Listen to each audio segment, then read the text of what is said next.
ప్రభువునందు ప్రియమైనటువంటి ఈ ప్రాంతీయ వాసులందరికీ కూడా రక్షకుడైన యేసుక్రీస్తు నామమున శుభాది వందనాలు తెలియజేస్తూ ఉన్నామండి. ఈ సమయంలో ఈ విధముగా దేవుని యొక్క స్వార్థ పరిచర్య చేయడానికి ఈ విధంగా పాటలు పాడుకుంటూ కరపత్రికలు పంచుకుంటూ పరిశుద్ధ గ్రంథమైనటువంటి బైబిల్ గ్రంథాన్ని తెలియపరచడానికి కారణం ఏమిటంటే అండి, ఇది ఒక శుభవార్తను తెలియచేయడానికి వచ్చి ఉన్నామండి. ఏమిటయ్యా శుభవార్త అంటే, మనం లోకంలో లేచినది మొదలుకొని అనేకమైనటువంటి వార్తలు విని ఉంటాం. పత్రికల ద్వారా, రేడియోల ద్వారా, సోషల్ మీడియా ద్వారా అనేక వార్తలు వింటాం. కానీ ఆ వార్తలు మనకు ఎంతవరకు ఉపయోగమో తెలియదు. కానీ మేము చెప్పబోయే ఈ సువార్త మానవ జీవితంలో మనిషిని ఒక జీవ మార్గంలోకి నడిపించగలిగినటువంటి సువార్త. ఆ సువార్త ఏంటంటే ప్రభువైనటువంటి యేసుక్రీస్తు వారి గురించి సువార్త. ఆ ప్రభువైన యేసుక్రీస్తు వారి గురించి చెప్పవలసినటువంటి వార్త ఏమిటంటే, ప్రభువైన యేసుక్రీస్తు వారి గురించి పరిశుద్ధ గ్రంథమైనటువంటి బైబిల్ గ్రంథము ఈ విధంగా తేటపరుస్తుంది.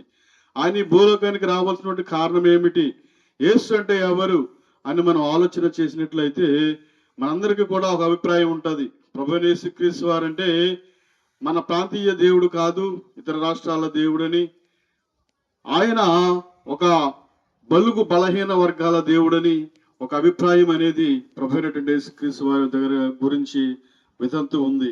అయితే ప్రభునందు ప్రియులారా, ప్రభువైన యేసుక్రీస్తు వారి గురించి పరిశుద్ధ గ్రంథం ఈ విధంగా చెప్తుంది. ఏమని చెప్తుందంటే, ప్రయాసపడి భారము మోస్తున్న వారులారా నా ఎద్దుకు రండని ఆయన పిలుస్తున్నాడు. ఆయన ఎక్కడి నుండి పిలుస్తున్నాడంటే, ప్రపంచం అంతా నడుబొడ్డైనటువంటి పాలస్తీనా దేశంలో. ఆ పాలస్తీనా దేశం ఎక్కడ ఉందంటే ప్రపంచానికి మధ్య బిందువుగా ఉంది. ఆ మధ్య బిందువుగా ఉన్నటువంటి ఈ ప్రపంచంలో ఉన్నటువంటి పాలస్తీనా దేశంలో యెరూషలేములో బెత్లెహేము గ్రామంలో ఆయన పరిశుద్ధుడిగా జన్మించున్నాడు. ఆయన ప్రపంచంలో ఉన్న నలుమూలల వారికి కూడా ఆయన చెప్తున్న మాట ఏంటంటే, ప్రయాసపడి భారం మోస్తున్న వారులారా నా ఎద్దుకు రండి అని పిలుస్తున్నాడు. అంతేగాని మీరు ఆ ప్రాంతం వారు, ఈ ప్రాంతం వారు, ఆ ప్రాంతం వారు రండి, ఈ ప్రాంతం వారు రండి అని పిలవట్లేదు. కానీ ఆయన ఎవరైతే పాప ప్రయాసతో ఉన్నారో వారిని అందరిని కూడా ప్రభువైన యేసుక్రీస్తు వారు చెప్తున్నారు.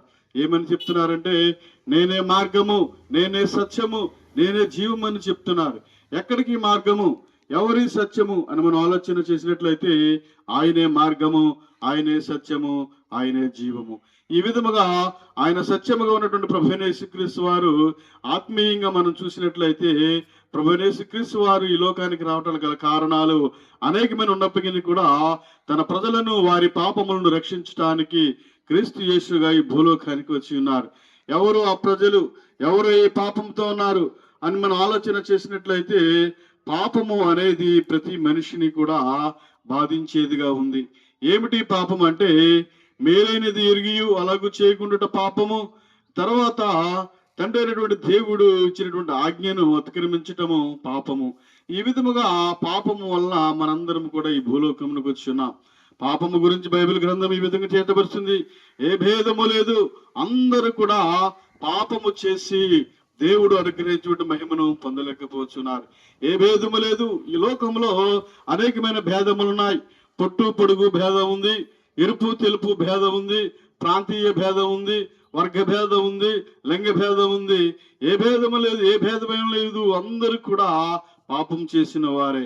పాపము చేసి ఏం పోగొట్టుకున్నామంటే మహిమను ప్రభావములు మనం పోగొట్టుకున్నాం. ఎక్కడ ఈ మహిమ ప్రభావములంటే, అలనాడు తండ్రి అయినటువంటి దేవుడు ఏదైనా తోటలో తన పోలిక చెప్పిన తన స్వరూపమందు మానవుని నిర్మించినప్పుడు ఆ మానవునికి తండ్రి అయినటువంటి దేవుడు ఏం చేశాడంటే మహిమ ప్రభావములను కిరీటముగా ధరింపచేసి ఉన్నాడు. ఈ విధముగా మహిమా ప్రభావములు కిరీటముగా ధరింపచేసి తండ్రితో సహవాసం కలిగిన వాడుగా, తండ్రి అయినటువంటి దేవునితో అన్నంతో సంబంధం కలిగిన వాడుగా మానవుడు ఉంటూ ఉన్నాడు. ఈ అన్యోన్య సంబంధం అన్ని మార్చలేనటువంటి సాతాను ఏం చేసిందంటే, ఒకానొక దినమున వారిరువురును ప్రవేశించి దేవుని మాటను వినకుండా దేవుని యొక్క ఆజ్ఞను మీరినప్పుడు వారి జీవితాలలో పాపం వచ్చింది. పాపం వచ్చిన తర్వాత దేవునికి దూరం అయిపోయారు, దేవునికి శత్రువులు అయిపోయారు. ఇక చూడండి, వారి జీవితంలో నెమ్మది లేదు, సమాధానము లేదు, సంతోషము లేదు. తర్వాత ఆ పరిశుద్ధ పట్టణమైనటువంటి ఏదేను తోట నుండి వారు బయటికి నెట్టవేయబడ్డారు. ఎందుకనంటే వారి మీద మహిమా ప్రభావములు లేవు. మహిమా ప్రభావములు ఎవరైతే ధరిస్తారో వారు మాత్రమే పరిశుద్ధ స్థలంలో నివసిస్తారు. కాబట్టి వారు మహిమను కోల్పోయి ఉన్నారు కనుక వారి జీవితంలో అసమాధానం వచ్చి ఉన్నది. మరలా ఆ మహిమను మనం సంపాదించాలంటే ఏం చేయాలని ఆలోచన చేసినట్లయితే రక్షణ వలన మాత్రమే. ఎవరి రక్షణ? ప్రభువైనటువంటి యేసుక్రీస్తు వారు. ప్రభువైనటువంటి వారు రక్షకుడుగా వచ్చి ఏం చేశాడంటే మానవుల మీద ఏలుబడి చేసినటువంటి పాపమును తీసివేయడానికి వచ్చినాడు. నిజమే, మానవులందరూ కూడా పాపమని బైబిల్ గ్రంథం తేటపరుస్తున్నప్పుడు మానవుల మీద పాపమును ఏ విధంగా తీసివేయడం అంటే సామాన్యంగా చెప్పవచ్చుని, మానవుని పాపములు పోవాలంటే రక్త ప్రోక్షణ అవసరమని చెప్పవచ్చును. కానీ అది ఎవరి రక్తము అని మనం ఆలోచన చేసినట్లయితే, మనం చూసినట్లయితే ఎవరి రక్తము? ఈ దినమున అనేక రక్తములు మనం ప్రోక్షిస్తున్నాం, కానీ దానివల్ల మానవుని మీద ఉన్నటువంటి పాపం ఏ విధంగా పోదు. కానీ మానవుని మీద పాపం పోవాలంటే ఏం చేయాలి అని మనం ఆలోచన చేసినట్లయితే ఒక పరిశుద్ధుడు రక్తం చిందించాలి. ఎవరా పరిశుద్ధుడు? ఈ బైబిల్ ఏమో ఏ లోకంలో ఎవరు కూడా పాపములే, అందరూ పాపము చేసి దేవుడు అనుగ్రహించి మహిమను పొందలేకపోతున్నారు. కాబట్టి లోకంలో పాపులు ఎవ్వరు లేరని చెప్పిన్నాడు. కాబట్టి ఎవరు పాపులు? ఎవరు? అందరూ పాపులే, ఎవరు కూడా పరిశుద్ధులు లేరు. కాబట్టి ఇది మన ప్రభువైనటువంటి యేసుక్రీస్తు వారు అనాది కాలములోనే తన సంకల్పము చెప్పిన తల్లి గర్భమందు కాకుండా పరిశుద్ధాత్మ ద్వారా గర్భము ధరింపబడి ఆయన పరిశుద్ధుడికి ఈ లోకానికి వచ్చినాడు. ఎందుకంటే మానవుడి మీద వెలుబడి చేస్తున్న పాపమును తీసివేయటానికి ఒక పరిశుద్ధుడు అవసరత కలిగి ఉన్నది కనుక ఆయన పరిశుద్ధుడిగా భూలోకానికి వచ్చి ఉన్నాడు. ఆయన జన్మంలో పాపము లేదండి. మనందరము కూడా ఆ తల్లిదండ్రుల కలయిక వల్ల భూలోకానికి వచ్చి ఉన్నాం, కానీ ఆయన పరిశుద్ధాత్మ వలన ఈ భూలోకానికి వచ్చి ఉన్నారు. అంటే ఆయన జన్మంలో పాపము లేదు. ఆయన శరీరధారిగా 3.5 సంవత్సరములు ఈ భూలోకంలో జీవించున్నారండి. ఆయన జీవించిన జీవితంలో చూపు ద్వారా కానీ, ప్రవర్తన ద్వారా కానీ, మాట ద్వారా కానీ ఏ విధమైనటువంటి పాపము కానీ, ఏ విధమైనటువంటి తొలగుబాటు కానీ లేకుండా పవిత్రముగా 33.5 సంవత్సరములు ఆయన జీవించున్నారు. అంటే ఆయన జన్మంలో పాపము లేదండి. ఆయన జీవించిన జీవితంలో పాపము లేదు. ఆయన శిల్వ మరణములకు అప్పగింపబోతున్నప్పుడు రోమా సామ్రాజ్యములో ఆయన ఒక సవాలు విసిరి ఉన్నాడు. ఏంటంటే మీరందరూ కూడా నాలో పాపం ఉందని మీరు ఎవరు స్థాపన చేయగలరన్నారు. ఎవరు కూడా నిరూపింపలేకపోయారు. అంటే ఆయన పాపం లేని వాడిని ఒప్పుకుని ఉన్నారు. కాబట్టి అటువంటి పాపం లేనివాడు, పాపం ద్వారా భూలోకాన్ని రక్షించడానికి వచ్చినటువంటి ప్రభువైనటువంటి యేసుక్రీస్తు వారు మానవుని మీద ఉన్న శాపమంతి తీసివేస్తున్నాడు. నిజమే, ఈ దినమ మన చేతులతో చేసిన పాపములు బట్టి ఆ పాపము లేని పావనుడు ప్రభువైనటువంటి యేసుక్రీస్తు వారి చేతులకు మెరికలు కొట్టబడి ఉన్నాయండి. మన కాళ్ళతో చేసినటువంటి పాపములను బట్టి వెళ్ళరాని చోట్లకు మన పాదములు వెళ్ళటం వల్ల ఆయన కాళ్ళకు మెరికలు కొట్టబడి ఉన్నాయి. మన తలంపులతో చేసిన పాపములు బట్టి ఆయన తల మీద ముండ్ల కిరీటం ఉంచబడి ఉన్నదండి. మన దేహంతో చేసిన పాపములను బట్టి ఆయన దేహం మీద ప్రకటములలో బళ్ళపు పూట పొడబడి ఉన్నది. ఈ విధంగా దేవాతి దేవుడు మానవుని మీద ఉన్న పాప శిక్ష తీసివేయటానికి మన కొరకు కల్వరి శిలువలో మరణించి ఉన్నాడు. ఆయన కల్వరి శిలువలో మరణించి చెప్తున్న మాట ఏంటంటే, ఓ ప్రయాసపడి భారం వస్తున్న వారులారా నా ఎద్దుకు రండి అని పిలుస్తున్నాడు. ఎందుకని పిలుస్తున్నాడు అంటే ఆయన రక్షణ ఇవ్వడానికి పిలుస్తున్నాడు. ఎవరైతే యేసుక్రీస్తు రక్తము ప్రతి పాపముల నుండి మనల్ని పవిత్రపరుస్తుందని బైబిల్ చెప్తుంది. కాబట్టి ఈ విధంగా పాపులైన ప్రతి వారి కొరకు కూడా ప్రభువైన యేసుక్రీస్తు వారు కల్వరి శిలువలో రక్తం చిందించి మన మీద ఉన్నటువంటి పాపం అంతా కూడా తీసివేసి మనల్ని పరిశుద్ధులు చేయడానికి భూలోకానికి వచ్చినారు. ఎవరైతే ఇటువంటి రక్షణ నీకు కావాలంటే నువ్వేం చేయక్కర్లేదు, రూపాయి ఖర్చు పెట్టక్కర్లేదు, నువ్వే ఎక్కడికి కూడా నీ కాళ్ళకి తిప్పలేం లేవు. కానీ ఉన్న చోటనే ప్రభువా నేను పాపిని, నా పాపముల కొరకు నువ్వు కల్వరి శిలువలో రక్తం చిందించున్నావు కనుక ఆ రక్తము ద్వారా నా పాపములు కడిగిన నీ నీతి ముద్దులు అవుతానని చెప్పి నువ్వు నీ మనసులో ప్రార్థన చేసుకున్నట్లయితే ఆ దేవాతి దేవుడు నీ పాపములు క్షమించి నిన్ను ఆయన కుమార్తెలుగా స్వీకరించడానికి సిద్ధంగా ఉన్నాడు. రెండవదిగా యేసుక్రీస్తు ప్రభువుని నువ్వు నోటితో ఒప్పుకొని నీ హృదయమందు నువ్వు విశ్వాసించినట్లయితే ఆ దేవాతి దేవుడు ఆ ఉచితమైనటువంటి రక్షణ నీకు ఇవ్వడానికి సిద్ధంగా ఉన్నాడు. నిజమే ప్రియమైన వారులారా, ఈ సమయంలో ఒక మా పాపి కొరకు ఎవరైనా మరణించున్నారంటే లేదు లేదు, ఎవరు మరణించలేదు. కానీ ఆయన పరిశుద్ధుడిగా వచ్చి నీతిమంతుడిగా జీవించి పాపుల కొరకు మరణించి మరలా సమాధి చేయబడి మూడవ దినమున మృత్యుంజయుడై తిరిగి లేచి మనకు స్థలము సిద్ధపరచడానికి వెళ్ళి ఉన్నారు. ఎవరైతే యేసుక్రీస్తు రక్తము చేత కడగబడి శుద్ధీకరణ చేయబడతారో ఆ శుద్ధీకరణ చేయబడిన వారందరూ కూడా ప్రభు ఉండేటువంటి స్థలములో మనము కూడా ఉంటాం. అదే విధంగా లేదండి, నేను ఈ విధంగానే ఉంటానండి, యేసుక్రీస్తును నమ్ముకోనంటే తప్పదు, మనకు నిత్య నరక శిక్ష. ఆ నిత్య నరక శిక్షలో యుగ యుగములు కూడా అగ్నిగుండమండి, వేదనకరమైన స్థలము.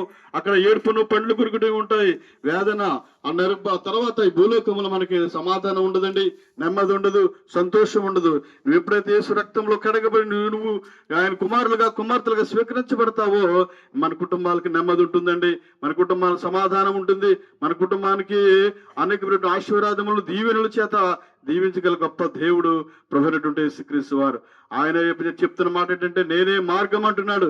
ఎక్కడికంటే నిత్య రాజ్యానికి మార్గం అంటున్నాడు. ఈ మార్గం నీకు కావాలంటే ఏ భేదము లేకుండా అందరూ కూడా పాపం చేసి ఉన్నారు కనుక పాపం చేసిన వారందరూ కూడా ప్రభువైనటువంటి యేసుక్రీస్తు వారిని సొంత రక్షణగా అంగీకరించినట్లయితే మీ పాపముల నుండి మీరు విడుదల పొందగలరు. అదేంటంటే మా పాపముల నుండి మేము విడుదల పొందటానికి మాకున్నటువంటి ఆర్థిక పరిస్థితులను బట్టి దాన ధర్మాలు చేస్తున్నాం, పుణ్యకార్యాలు చేస్తున్నామని చెప్పి మీరు అనవచ్చు. కానీ ఆ దాన ధర్మాల ద్వారా ఆ పుణ్యకార్యాల ద్వారా ఆ గ్రామంలో నీవు మంచివాడు అనిపించుకుంటావు. అయ్యో పలానా కుటుంబం చాలా మంచిదండి, వాళ్ళు ఆకలి కలిగిన వారికి ఆహారం పెడతారండి, వస్త్రాలు లేని వారికి వస్త్రాలు ఇస్తారని చెప్పి చెప్పుకుంటారు తప్ప మానవుని మీద ఉన్నటువంటి పాపం అన్నట్టు కూడా తీసివేయలేరు. ఈ విధముగా దేవుని యొక్క చిత్త ప్రకారముగా ఈ భూలోకానికి వచ్చిన రక్షకుడైన ప్రభువైన యేసుక్రీస్తు వారిని నువ్వు రక్షకుడిగా అంగీకరించినట్లయితే ఆయన ఇచ్చేటువంటి ఉచితమైనటువంటి నిత్య జీవం నువ్వు పొందుకుంటావు. అటువంటి ఉచితమైన నిత్య జీవం పొందుకోవాలంటే ప్రభువైన యేసుక్రీస్తు వారిని సొంత రక్షకుడు అంగీకరించండి. కాగా అద్వితీయ కుమారుడిగా పుట్టిన ప్రభువైన యేసుక్రీస్తునందు ఎవరైతే విశ్వాసం ఉంచుతారో ఆ విశ్వాసం ఉంచే వారికి మాత్రమే నిత్య జీవం అని చెప్తుంది. యేసుక్రీస్తునందు ఉన్న వారికి ఏ శిక్షా విధి లేదండి. మరణించిన తర్వాత మనిషికు ఆత్మ నిత్య జీవానికి వెళ్ళిపోతుంది కనుక ఆ ఆత్మకు శిక్ష లేదు.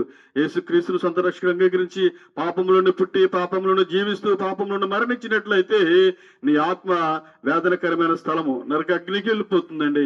కాబట్టి అటువంటి నరక అగ్నికి వెళ్ళిపోకుండా నీ ఆత్మను రక్షించడానికి వచ్చిన ప్రభువైన యేసుక్రీస్తు వారిని మీరు సొంత రక్షకుడిగా అంగీకరించండి, సమాధానం పొందండి, నిత్య జీవం పొందండి. అటు కృప దేవుడు మీకు మీ కుటుంబాలకి మనందరికీ కూడా దయచేసును గాక.